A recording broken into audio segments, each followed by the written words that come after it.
እነሆ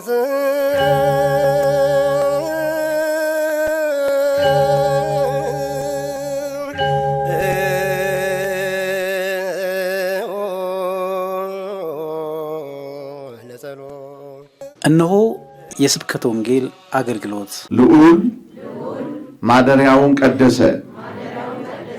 ይህ ኃይለ ቃል አስቀድሞ የዛሬ 3000 ዓመት ገደማ ነቢዩ ቅዱስ ዳዊት አምላካችን እግዚአብሔር በቅዱስ ዳዊት ላይ አድሮ የተናገረ የትንቢት ቃል ነው። በ8ኛው መቶ ክፍለ ዘመን በሀገረ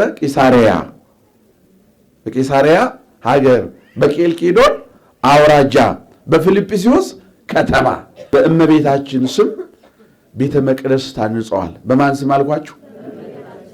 በእመቤታችን ስም። በማን ፈቃድ? አናጺው ማን ነው?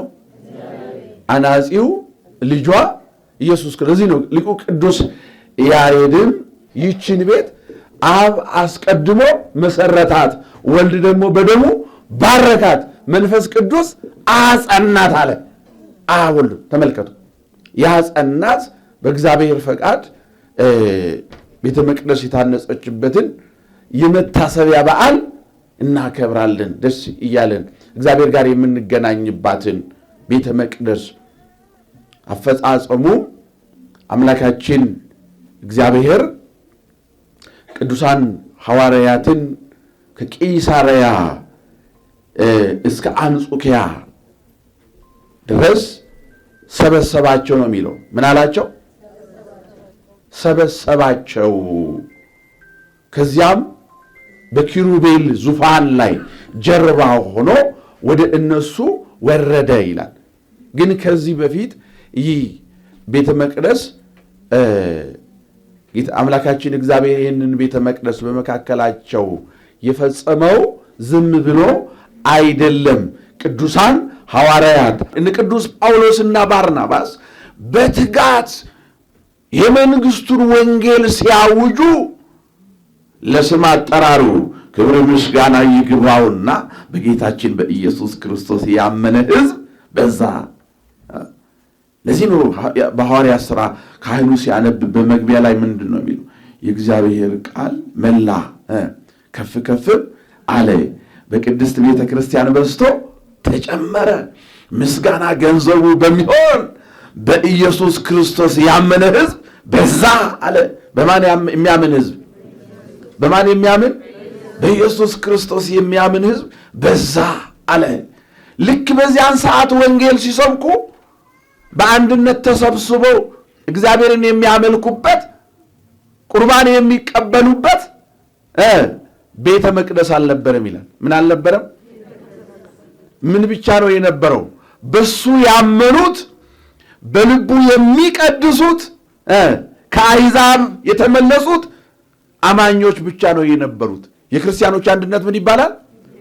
ቤተ መቅደስ ወይንም ቤተ ክርስቲያን ይባላል። እነሱ ብቻ ነበሩ። የሚገርማችሁ በአማኞቹ ቤት ነበር ስጋውና ደሙን የሚቀበሉት። አሁን ይህ ጉዳይ እንደማያዛልቅ ተመልክተው ቅዱስ ጳውሎስና ባርናባስ ወደ ቅዱስ ጴጥሮስና ዮሐንስ መልእክት ጻፉ ይላል። እየተማጸኑ መልእክት ጻፉ ይላል። አቤት ትሕትና እናንተ! በኢየሱስ ክርስቶስ ያመነ ሕዝብ በዛ። ካመኑት ክርስቲያኖች ቤት በቀር ቁርባን የሚቀበሉበት ስፍራ የለም። ስለዚህ ምን እናርግ እያሉ ከተማጽኖ ጋር ይላል። ከምን ይገርማችኋል? እኔ ደግሞ የገረመኝ የእነዚህ እነ ቅዱስ ጳውሎስ ትሕትና ሳይሆን እነ ቅዱስ ጴጥሮስና ዮሐንስ መልሶ ደግሞ ለእነ ቅዱስ ጳውሎስ ሲጽፉ ምን አሉ? እኛ አሉ ያለ ጌታችን ፈቃድ ምንም አናደርግ።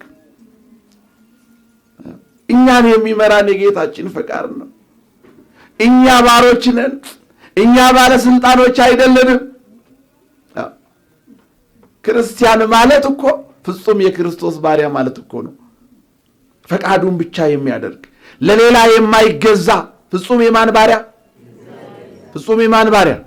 በዚህ ምድር ላይ ያለ አሁን በዚህ ዘመን ላይ ያለ መስቀል በአንገቱ ላይ የሚያንጠለጥል ክርስቲያን ግን ፍጹም የሰይጣን ባሪያም ነው፣ ፍጹም የክርስቶስ ባሪያም ነው። ለይቱ እንድትገዛ ፍጹም ደግሞ አንዳንዱ ፍጹም የስጋው ባሪያ ነው። የለም የአርሴናልን ማሊያ ለብሶ ለማንቸስተር የሚጫወት አለ? እስቲ በዘመኑ ቋንቋ አለ? አያችሁ የእግዚአብሔር ቤተሰቦች፣ አሁን ይሄ ቃል ነው። ምን አሉ? እኛ ያለ ጌታችን ፈቃድ ምንም አናደርግም። ስለዚህ እግዚአብሔር መፍትሄ እንዲሰጠን ያመኑትን አሕዛብ ጭምር ከአሕዛብ ወደ ክርስትና ጭምር በአንድነት ሆናችሁ እየጾማችሁ እየጸለያችሁ ማንን ጠይቁ? ማንን ጠይቁ? ማን መልስ ይሰጣል? ለችግራችን ሁሉ ማን መፍትሄ ይሰጣል? ለጥያቄዎቻችን ሁሉ ማን መልስ ይሰጣል? ሸክማችን ሁሉ የሚያቀል ማን ብቻ ነው? ምእመናን። አዎ እግዚአብሔርን በጾም በጸሎት ተማጸኑ ብሎ ደብዳቤ ወደዛ መልሱ ማለት ነው። እነሱም በጾምና በጸሎት መማፀን ጀመሩ። እያችሁ ወገኖች፣ ለስም አጠራሩ ክብር ምስጋና ይግባውና የወዳጆቹን የልጆቹን ልመና ችላ የማይል የለመኑትን የሚሰጥ ላንኳኩት የሚከፍት የተቸገሩትን የሚረዳ አምላክ በዚህን ቀን በፊልጵስዩስ ከተማ ሐዋርያቱን ሁሉ ሰብስቦ በመካከላቸው ተገኘ። እነሆ ቤተ ክርስቲያንን በሰማያዊት ኢየሩሳሌም አምሳል 3 ድንጋዮችን ይላል። ስንት ድንጋዮችን? 3 ድንጋዮችን። በ3 ድንጋዮች ቤተ ክርስቲያንን በእመቤታችን ስም አነጸ። ያለ እንጨት፣ ያለ ሚስማር፣ ያለ ጭቃ፣ ያለ ምንም 3 ድንጋዮችን እዛች ላይ ምንን መሰረተ? ቤተ ክርስቲያን። በማን ምሳሌ? ለዚህ ነው ሰላም ላይ ቅድስት ቤተ ክርስቲያን አምሳለ ኢየሩሳሌም የምንለው። ቤተ ክርስቲያን እንዲሁም ደግሞ እንተ መምድር ሥራዊሃ ወበሰማይ አይጹቂሃ እንላለን። ስሮቿ በምድር ቅርንጫፎቿ የት ነው? የት ነው? ደስ አይልም እናንተ? ስሮቿ ምድር ጫፎቿ ሰማይ የሚደርሱ። ይሄ ለእመቤታችንም ነው የተነገረው። ለአንዱ ማደሪያ ለተባለች ስሮቿ ምድር፣ ስሮቿ ቅዱሳን፣ ቅርንጫፎቿ ደግሞ ጫፎቿ ቅዱሳን መላእክት። ይህንን ቤተ ክርስቲያን መቼ?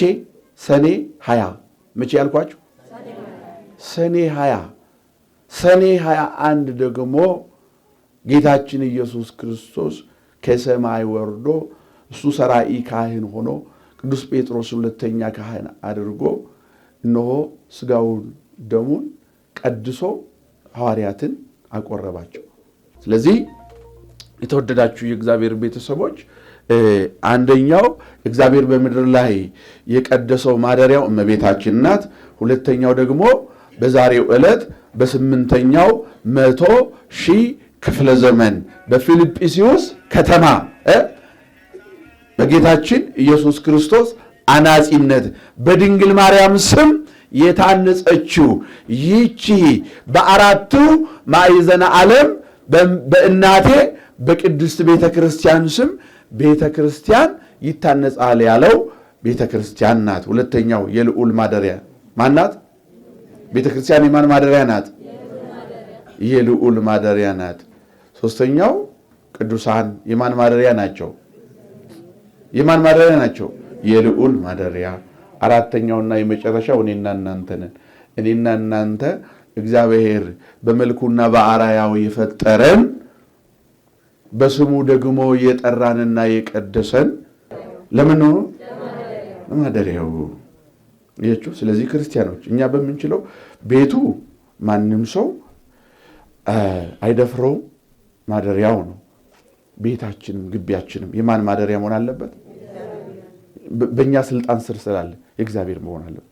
እርኩሰት፣ የማይገባ ነገር መደረግ የለበትም። ቀጥሎ ደግሞ ይሄ ያላመኑትን አሕዛብ የካዱትን መናፍቃን እነሱም እግዚአብሔር ለምንድን ነው የፈጠራቸው? ለራሱ ማደሪያነት።